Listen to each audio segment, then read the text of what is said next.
Good morning. Welcome to Coffee Talk. I'm Mark Bradberry. Thanks for joining me today. And I hope you'll take a moment and subscribe to the YouTube channel, like the video, and hey, even send me a comment. I would love to hear from you. In the meantime, grab a cup and join me. Hey, do you remember these old bits of proverbial wisdom? Things like, you can't have your cake and eat it too. Or fools and their money are soon parted. Or you can't get away with murder. Yeah, well, what do those things have in common? Well, they're all designed to teach us something. That is that actions have consequences. That's right, that's right. Actions have consequences. But people have always wanted to do their own thing and not suffer the consequences. They don't want to deal with the results of what they cause. And they want to avoid it. You know, that's kind of selfishness in action. It is. That's why we naturally react to the injustice of it when someone does get away with it. You know, consequences may not be pleasant, but they're designed to teach us. They're designed to reinforce good behavior, you know, positive ethics, personal responsibilities, the common sense, if nothing else.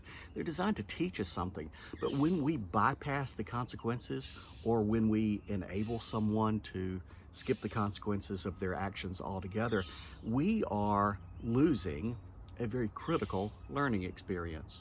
That's right.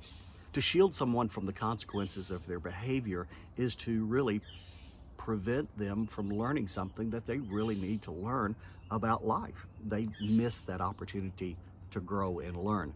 So now let's say it. Let's say it. There is a time for mercy. Yeah, there's a time for that. But there's also a sense of justice and rightness and fairness when we live by creeds such as, if you commit the crime, you do the time. We all know this. To ignore the consequences is to enable bad behavior. So King Solomon said, old King Solomon, he said, laziness brings on deep sleep, and the shiftless go hungry. And we all get it.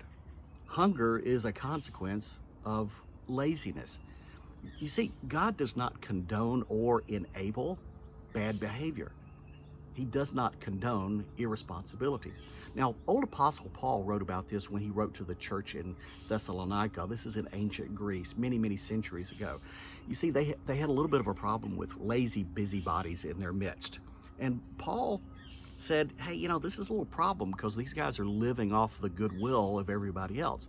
So he told them, he said, you know, keep away from these believers who are lazy and they're causing problems among you. He said, don't you remember when we were there, we didn't eat anyone's food without paying for it? No, on the contrary, we didn't want to be a burden. Now, we had a right to ask, Paul said, but he said we didn't because we wanted to set an example for you to follow.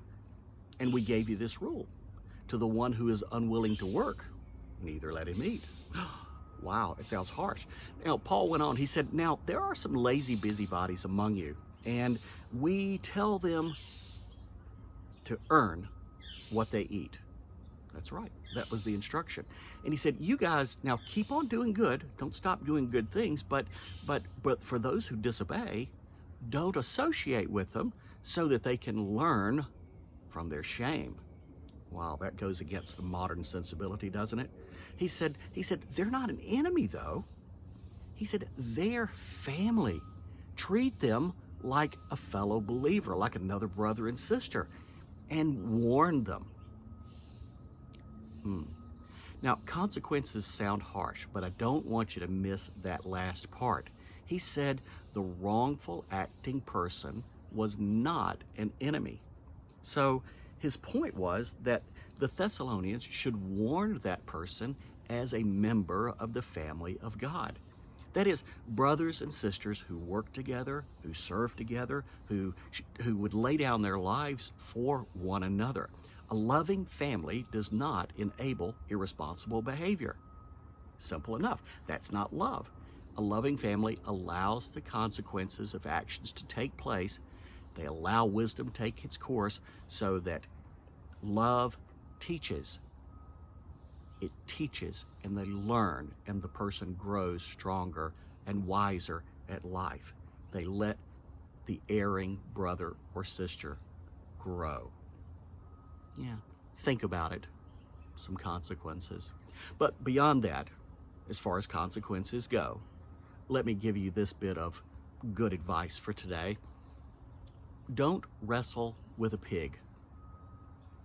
You'll both just get dirty, and the pig likes it. Enjoy your coffee.